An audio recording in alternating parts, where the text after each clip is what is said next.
I don't think it's a controversial statement to say that for the last couple of years, at least, it's been tough to be a standard Magic player, and this time around, a lot of us hinged our hopes and dreams on this standard rotation.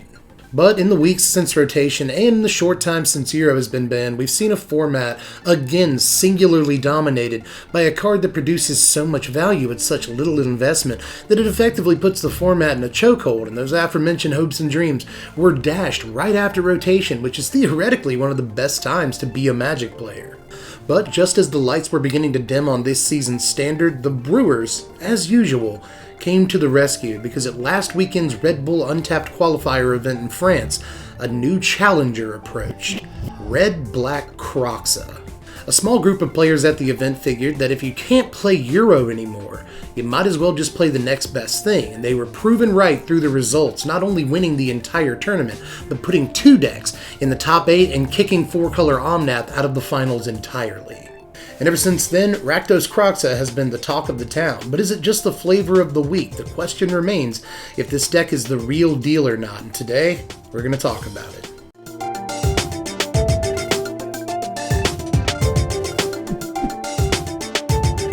What's up, Wizards? It's Dev. Mtg, we like that magic stuff, letting the mane down today because we can finally all relax and let our hair down because Standard is saved? Question mark? Perhaps? Possibly? Because of this big old boy right here. Kroxa bringing diversity to the meta single-handedly. But as a matter of fact, I really want to dive deeper into the results of that Red Bull Untapped event because they're really interesting, and I might do that in a different video. But not only was Red-Black Kroxa a big winner at that event, but Mono-White Aggro made the finals and Mono-Green Stompy made the top 4. So maybe it's not an all Omnath meta, but for the time being, this is definitely the thing everyone's talking about, and for good reason. Hey, Ziggy's here now. He made it. He's a cool guy. But anyway, Kroxa, for starters, and I think really importantly, this is one of a few cards between the main deck and the sideboard that allow you to attack your opponent's hand, and I think that's actually a really important dimension to have in the current standard for a lot of reasons. You've got Dimir Control and Dimir Rogues decks running around. They don't like their hands disrupted, but even these Omnath decks, right? Almost every card in their hand is important to them, whether it's a Lotus Cobra, an Omnath, or a Cultivate, or even a land. They need those lands to make sure that they can actually get Omnath to work properly. So every single card in their hand is important to them, and that makes cards like Kroxa really good. Secondly, and I think also really importantly, and I apologize, but I have to bring up Euro again to make this point, but I think it's a good enough point. People often focus on the value that Euro produces, and that makes sense because it's really, really good value. But people tend to forget that just having a 6/6 in your graveyard that you can pop out of there anytime you have the requisite number of cards is also really very powerful. Kroxa proves that too, right? Just having a recursive threat that you can play 2-3 times in a given game, or even more than that some of the time, is really fantastic, it turns out. Once you establish control over the board state, you can just get that Kroxa out. Suddenly you win the game in like 2 or 3 bites, depending on how many cards your opponent has left in their hands. So just that aspect of Kroxa is cool too. You know, Euro gained your life, and drew your cards, you throw lands down, whatever, and all that. But Kroxa, its triggered ability actually represents real damage, which is important later on in the game. But Special K is not the only cool card in this deck, because there's actually another secret to this deck, and that's Magmatic Channeler. Brand new stuff here, ladies and gentlemen. This card, actually really sweet, it turns out. Although I do think it has some limitations in this deck, and I'll talk about that a little bit later. I really didn't expect the first, Magmatic Channeler deck that top 8'd in Standard to be red-black, but here we are. It turns out Channeler's awesome for a whole lot of reasons, but most of them we already knew, right? Like there's the combat trick where this is a 1/3 and you have 3 spells in your graveyard. When your opponent comes in on you, you can cast a spell at instant speed, maybe Heartless Axe something or whatever, make this a 4/4 and then block with it to kill something else. That is a stellar play, but mostly what this is for in this deck is drawing extra cards. Ultimately, this is just a really flexible card that changes roles depending on what the game state is, and it does so in a way that's really beneficial to this deck, because once you've played your removal spells and put enough spells in the graveyard to grow it, you've, theoretically at least, gained control of the board state enough that it can swing in. But it's usually a good blocker in the early game against aggro when it has to be. It draws you extra cards when it has to do that. It basically does whatever you need it to do at any given time. And in this deck, you don't even have to cast the spells to put them into the bin, because we're playing a couple of really important support pieces that I'm not sure the deck could actually function without. We'll start with the 4 copies of Mire Triton. Again, really multifaceted card here that does a lot of things against a lot of different decks. Now, on paper, this is one of the worst cards in the deck, quote unquote, but at the same time, against aggro, it's a great speed bump that has Death Touch, kills whatever it blocks, and gains you 2 life when it ETBs, while fueling your Magmatic Channeler, fueling your Kroxa, and anything else that needs to care about the bin in this deck. And there are a few cards that do, so Mire Triton's awesome about that, and even blocks big stuff in the late game. Questing Beast is one of the only things this doesn't really block profitably, but against mono green and a bunch of other creature-based decks, this will take down a lot of threats and trade up when it does so. And again, remember, it gained you some life when it came into play. So this doesn't look like the most powerful card in the world, but it does so much for this deck, as does Tymaret Calls the Dead. Again, technically one of the quote-unquote worst cards in the deck, but it fuels all of these graveyard strategies we're trying to fuel while also making bodies. Now, the cool thing about this is that cards like Mire Triton and Tymaret Calls the Dead are bodies that your opponent sort of has to worry about, especially with Tymaret Calls the Dead, because it's usually going to put out, 4 power in bodies. So your opponent will often end up having to use removal spells on cards like this, even if they really don't want to. And that's a removal spell they don't have for a Magmatic Channeler that maybe you play a little bit later in the game, or a Kroxa that you escape out of your graveyard later in the game, right? These are just kind of removal sponges some of the time, but we need those. But this can effectively fuel 6 cards for a Kroxa escape, or making Magmatic Channeler bigger, or whatever else you're trying to do. So that is a huge chunk of cards right there. And creating bodies is important to make sure we can get to the point in the game where we can actually win. Plus, 2 bodies against control decks is important too, for just getting in damage. So there's so much that cards like this do. Now here's where things start to get very different from deck list to deck list, but in this video I'm specifically covering the deck that won the Red Bull Untapped event. But I'll share some thoughts that I have on it a little bit more towards the end of the video, because I do think this deck can evolve, right? It's already in pretty good shape. It won an event, but the deck can and probably should evolve past the point it's in right now. But there's been some really good tech in the last week involving this deck, and one of the coolest pieces of tech that we saw over the weekend was the 2 copies of Terror of the Peaks that we're playing in this deck. Now, Terror is good with pretty much all of our creatures in this deck. With Tymaret Calls the Dead, you can get 2 shocks worth of damage. That can be pretty good some of the time. Mire Triton, you get a 4-point life swing, kind of. And with Magmatic Channeler, late in the game at least, you can kind of flame rift your opponent. So all of that's good, but the real prize is obviously Kroxa. These cards work so well together. And there's a theoretical turn out there that I haven't experienced in testing the deck yet, but it's at least, again, theoretically possible that late in the game, if you have a Terror out, you can play your Kroxa out of the graveyard, dome your opponent for 6, or just hit any target for 6, and then depending on what your opponent has in their hand, or if they have any cards in their hand, they might take 3 damage from the Kroxa as well, and then you swing in with a Flying Terror of the Peaks, and all that adds up to like 14 damage. It's not quite a 1-turn kill, but it's really close and probably will amount to that in the late game when this play is most likely to happen. Again, haven't yet done that, but I have been able to escape a Kroxa with a Terror out and end up doing the 6 to my opponent's head in that case. That's a relatively common occurrence, but getting the entire trifecta of damage off of that play is relatively tough, I imagine, but it's possible. That said, though, again, just to reiterate, Terror is good with just about everything we're doing in the deck, but it's so good with Kroxa. This is probably one of the better innovations the deck could have made. But we're not done with creatures, not even close actually. We still have 3 to talk about in the deck, and I'll pick things back up with a couple of copies of Murderous Rider. Now, adventure creatures are a little bit awkward considering we want cards in the yard for Kroxa and Magmatic Channeler, but cards like Murderous Rider are often too good to pass up. Instant speed removal is really good in this format right now, where you have to kill Omnaths and even Lotus Cobras some of the time on site, and it's important to be able to kill Ugins as well. Murderous Rider can do that pretty easily. So not every version of this deck will play the 2 Murderous Rider, but the one that won the Red Bull Untapped event did. So I think we might want to look at doing that. Just play more removal spells. Who would have thought that would be a good strategy? Same basic principle applies to the 4 copies of Bonecrusher Giant in the deck. Again, you would think it'd be a little bit awkward with Magmatic Channeler, but often when you're building the Kroxa deck, something that I've noticed at least, is that you run into a problem where you end up playing too many removal spells and not enough threats. You run up against, control decks and you draw the wrong half of your deck, something mid-range decks often have a problem with, and you just have a handful of removal spells and you don't have a whole lot of threats. But with cards like Murderous Rider and Bonecrusher Giant, that adds a relative threat density to the deck that it wouldn't have otherwise, and it's really important to have too. You don't want to be caught building a deck like this and only having 14 or 16 creatures, because very often it doesn't matter.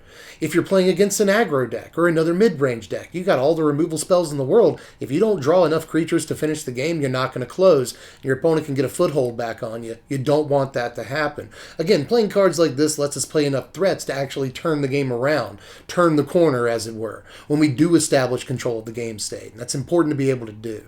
I've talked before on Twitter and on this channel about how good Bonecrusher Giant is. And if you want proof of that, let me put it this way. Bonecrusher Giant is actually the most played card in the entire format. That's demonstrable, by the way, by percentage. 90% or so of decks are playing Bonecrusher. The only ones that aren't are Dimir Control and Dimir Rogues, but pretty much everything else, from Gruul Aggro to Mono Red to Omnath decks to Just Adventure decks to this deck, are all playing Bonecrusher Giant, and that's because it is definitely one of the best cards in Standard. But to finish off the creatures, we're playing 2 copies of Rankle, Master of Pranks. Again, threat density is important, and in this case, having a hasty dude that gets through with evasion, flying at something, is important in this format. Sometimes this will just come up against other Rankles and trade with them, which is not actually a terrible function of the card, to be honest with you. But, against other stuff, we can always... I have actually sacrificed a Kroxa before, knowing full well that I could escape it out of my yard, wanting to get the, trigger on it again when an ETB. So that has happened a few times. Sometimes you'll sack a Kroxa to this, but very often you won't choose options on this card unless it's each player discards a card because you don't have any cards. This is just yet another thing that allows you to attack your opponent's hand. That's important in this deck, but for the most part, this is just a big, hasty threat that can get through damage pretty reliably, and it's important to have bodies like that in this deck. Now, before we talk about all the instants and sorceries and whatnot, we're going to stop off and talk about the one copy of Lily in this deck. That's right, Liliana, Waker of the Dead, actually made it into a thing, everybody. I'm so proud of my girl. Now, the thing is, this is the only deck I could find playing a copy of Liliana. But again, it won the event, so it's an interesting, innovation to consider at least. And Liliana does do some cool stuff. Just like Rankle and Kroxa here in the main deck, this attacks the opponent's hand, and that's really, really cool in this format. Plus, it's a diversification of threats. That's cool. It can technically win the game, although at a point your opponent's going to start holding cards. So this won't always do the bolt worth of damage, but it does represent some damage, so it's also a diversification of threats. That's important to have. There are decks that aren't very good at dealing with Planeswalkers right now, so a one-of Planeswalker in your main deck is at least a cool silver bullet to have. Plus, it's a removal spell that benefits from stuff like Timurid Calls the Dead and Mire Triton putting cards in our yard. So when we actually get this on turn 4, we can pretty much kill anything on the board depending on what our first couple of turns were like. Plus, again, the ultimate's really, really good, but I'm not too worried about the ultimate. I'm just mostly cool with the first 2 abilities on this card because they synergize with the rest of what we're trying to do so well. But let's look at the instants and sorceries in the deck. There's a whole 14 spells in here, which is not a whole lot for Magmatic Channeler, but we are playing removal spells like Blood Chief's Thirst is a 3-of, a 2-of Heartless Act, and in both this deck and the one that made, the other deck that made the top 8 here, there was a copy of Shredded Sails in the main deck. Very interesting call here. I like Shredded Sails a lot, and it's the kind of card I would not have thought to include in the main deck, especially in best of 3, but here we are. This can bust up Lucky Clovers, which is probably what it does most often, but it can also kill Embercleaves at instant speed, and do a couple of other things that are important, like kill Great Hinges, for instance, in this format. It does a lot with just that one mode, but it can also kill a bunch of flyers that are in this format right now. Almost everything except, I guess, Thieves Guild Enforcer that's in Dimir Rogues. So that's a pretty important function, but if it doesn't do any of those things, you can just cycle it for a card, which this deck kind of wants as well. So I fully support the one-of Shredded Sails, and I think it's one of the spiciest inclusions in the deck. Aside from that, Blood Chief's Thirst and Heartless Act are not very spicy, but they are removal spells, something that you want to play. I've done like 3 deck techs this season, and all 3 of them have had some mix of Blood Chief's Thirst and Heartless Act in them, which is getting a little bit stale, but there's a reason these cards are in so many decks. Now, within the spell suite, this deck also plays a whole bunch of modal flip cards, like 2 copies of Hagra Mauling, 2 Spikefield Hazard, 3 Shatter Skull Smashing, and 1 copy of Agadim's Awakening. Now, there's not a ton of actual creatures in the deck. There's only 22 that we can get out of the yard with Agadims, but it's still a really important card to have access to, and if we rip it in the late game, we'll play it. Same thing with Shatter Soul Smashing. This could be a sweet card to play in the early game if you need an extra land drop, but obviously in the late game, this can clear the way for some guys to get through on attacks, or just kill important creatures for relatively low amounts of mana, like Edgewall Innkeeper for 3. It's actually a deal you'll take some of the time, so Shatter Soul Smashing has been a great card in this format so far, but Spikefield Hazard has also been pulling its weight, even post-Euro ban. One of the biggest pieces of text is that you can target a Euro with this while its abilities are on the stack, and then it exiles. You can still do that, turns out, with Kroxas and whatnot, but this can exile Edgewall Innkeepers, and again, a bunch of important X1s in this format right now. Also, the 2 copies of Hagra Mauling, which is another card that's been showing up in all of my decks this season, and again, that's for a reason. It's either a land drop or a removal spell, and both of those things are things that you want, so why not play a couple of copies of Hagra Mauling? I feel vindicated.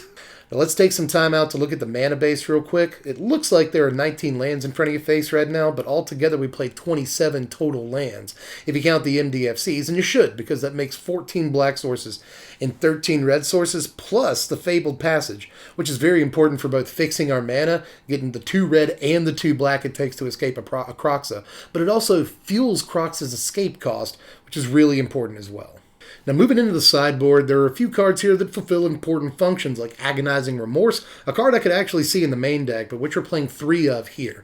In this format, you really want to exile important threats, so I'm with them on this decision. I think it's better to play Agonizing Remorse than it is to play a card like Duress if you have to make a choice between the two. I fully support Agonizing Remorse in that function. As far as other stuff, we've got Cling to Dust and Soul Guide Lantern, both as one-ofs to pick important cards out of our opponent's graveyard. Still a good thing to be able to do in this format. We've got a copy of Emberous Shieldbreaker and 2 more copies of Shredded Sails, mostly to take out problem artifacts in the format, again of which there are a few. And then there's Nighthawk Scavenger, which we're playing a 3 of in the deck, mostly so we can play more threats against control decks. If we do play against Dimir Control or Dimir Rogues even, we're going to be taking out some of our removal spells. Against Control, we'll take out more or less all of them. And against Rogues, we'll take out a few removal spells. And we'll put in these threats like Nighthawk Scavenger. Nighthawk Scavenger is also good against decks like Mono Green because it's another Death Touch threat. But for the most part, this is so you have more creatures, more threats against Control. You don't draw as many awkward cards because you draw all of your removal spells. So in games 2 and 3 against these more slow roll counterspell decks, Scavenger all day. And it's really good to get out of your yard with an Agadim's Awakening if it gets countered the first time. As far as other stuff, though, we're playing 3 copies of Skyclave Shade. Again, you're taking out your removal spells against Control. You're putting in Shade because it's an amazing recursive threat. But finally, there's 1 copy of Ox of Agonis in this sideboard. Now, the other deck that made the top 8 of this tournament plays 2 copies of Ox in the main deck. I can see the push-pull here. And I want to talk about this a little bit more in just a second, honestly. But, you know, you already want to escape Kroxa out of your yard. And Ox costs like 8 cards to escape out of your yard. So how many of these different escape creatures can you actually play in your deck and really hope to escape them all, right? So I think there is an interesting push-pull between whether or not you play this in your main deck or your sideboard, or at all for that matter. But I think that Ox is a really, really important threat. And I'm more inclined to play it in the main deck, to be honest. But this player that won the entire shebang played it as a one-of in the sideboard, ended up winning. So I'm with them on that decision, honestly. But I am very interested in main deck Ox. And on that note, I do want to talk about some possibilities for this deck. Hello, it's my head, it's my face. Haven't done this segment in a while, and usually when I do it, I hate saying doo-doo. But anyway, when I do this segment, I'm not showing my face, but there's just so much I want to talk about when it comes to what you could do with this deck. And there was so much I tried. I overturned a lot of stones, and I want to talk about that search, that intrepid journey with you. But ultimately, I thought it was important to just bring you the version of this deck that's been demonstrably proven to win. I thought that was my duty. I said doo-doo, and then I said duty. A lot of scatological humor in this segment. But anyway, I think that if I was looking to, look at ways that I would build this deck, apart from how the original brewer built it, I am very interested in more main deck Ox. That would be one of the first places.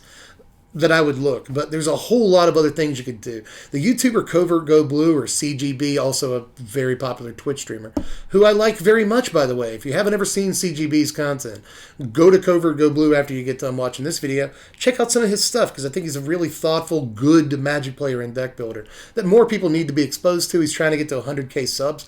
Help him get there. I really like me some CGB, but the other day on his channel, he played a Lurrus version of this deck that doesn't get to play things like Timorous Calls the Dead or Terror of the Peaks, but it does get to play a bunch of really powerful cards like, Archfiend's Vessel and Village Rites and stuff like that. So it's more of a kind of red-black sacrifice with Lurrus build of the Kroxa deck, but it's still obviously a very viable deck that he pilots well, and I have a lot of faith in. So I like the idea of the Lurrus version of the Kroxa deck as well, but there's other stuff you could do that's a little funkier than that.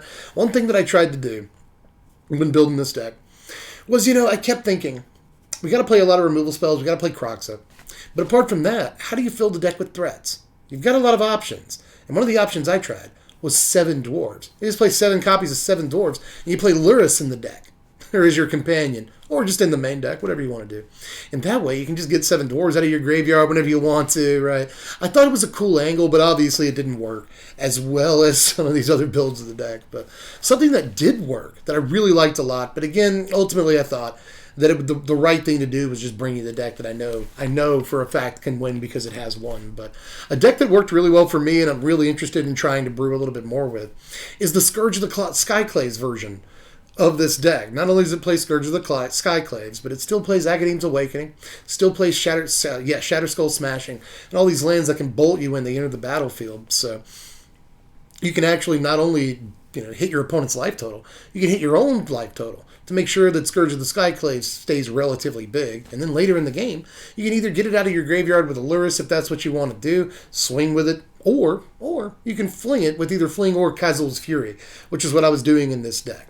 Right? And then if you fling it with Kazul's Fury and it doesn't kill your opponent, you can just play it out of your graveyard again with Lurrus. There's a lot of really cool stuff that this deck can do, and I want to play it on stream really, really soon. If you haven't followed me on Twitch yet, by the way, it's twitch.tv/SPMTG Dev. You should do it. You should check it out. But anyway, I want to play that deck on stream really soon, but that deck was really fun and really cool and effective, honestly, and I want to play more with that deck. But ultimately, again, wanted to bring you the deck that won. That was this one.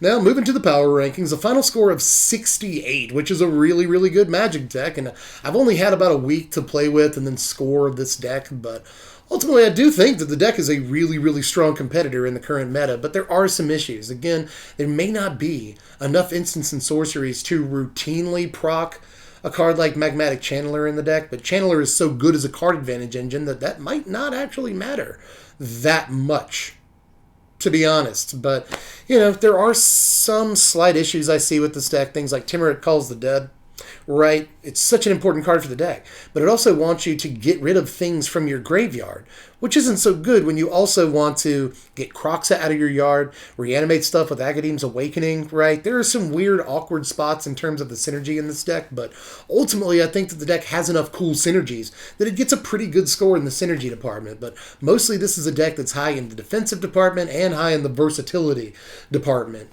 But, just like I said earlier, even with the threat density that we're currently playing, we sometimes have a problem turning the corner and really establishing control of the board state depending on what we draw in our opener and how we draw from there. But if the deck can actually get set up and do cool Magmatic Channeler stuff, cool Kroxa stuff, the deck is relatively straightforward in what it's trying to do. It wants to remove your guy, remove your guy, remove your guy, play Kroxa out of the yard, I win game. A fairly linear game plan, but it's got a lot of different branches and stops it can make along the way until it ultimately comes back around to play my Kroxa, win the game. It's a really versatile deck that has a lot of flexibility to it, but in the end, it's fairly simple. And that's kind of one of the things that makes it a strong deck. If you want to try this thing out, right now it sits at about $250, which is actually I mean, way less than like the Omnath deck. So I guess in context, it's not so bad. But we are playing some somewhat expensive cards in this deck. Kroxa has shot back up to $16, which is really only a change of about $5 over the last month or so. But it has gone up in price. Terror of the Peaks is expensive. Agadeem's Awakening and Shatterskull Smashing are expensive cards. So the deck isn't exactly cheap to build or anything, but it's a lot cheaper than some of the other powerful decks you could be playing. And it's been proven to beat those decks. So if you want to play this thing, I don't blame you at all. It's really fun, really flexible, really versatile. It does a lot of cool stuff, but in the end, it all comes down to escaping that big old Kroxa boy and swinging in with it. It turns out that still works. So if you want to try this deck out, just hit the first link in the description. Go over to TCG Player. There they are. And check the thing out. Pick up any pieces that you might need for it at super low prices. Aside from that, you can go to the Patreon if you want to help the channel out. $1 a month to vote on what content we do here and on the Twitch channel for that matter. That's a pretty good deal. $5 a month, by the way, get you a signed card. I'm about to send out the Zendikar Rising signed cards for the month, so just letting you know, people who are already Patreons or patrons, your cards are coming very, very soon. Got some cool stuff in this box too, but in any case, apart from that, do the other stuff, I guess. Check out my Twitch. I'll leave a link in the description if you want to watch me play Magic over there. And, yeah, that's it. I guess you can follow me on Twitter if you want to. It's SPMTG Dev. Pretty easy to remember. But you don't have to if you don't want to. I like having Twitter followers. But anyway, I'm also trying to get to 120,000 subscribers finally on YouTube. I really, really want to get there. So if you haven't subbed yet, make sure you hit the bell for the notifications and all that stuff. But sub, I need you bad. I need you bad, dog. I need them subs. I want them. But anyway. That's all I got for now. Just like the video if you haven't done that either. That's like the lowest effort thing you can do. It helps me out like tremendously. Leave a comment. Let me know how you felt about it and how you'd build this deck if it was up to you. But that's all I got for now, so I gotta get hard at work editing this thing. I guess I'll catch you cats later. I'm Deb from the place. Thanks for watching, my wizards. Spread love and be kind.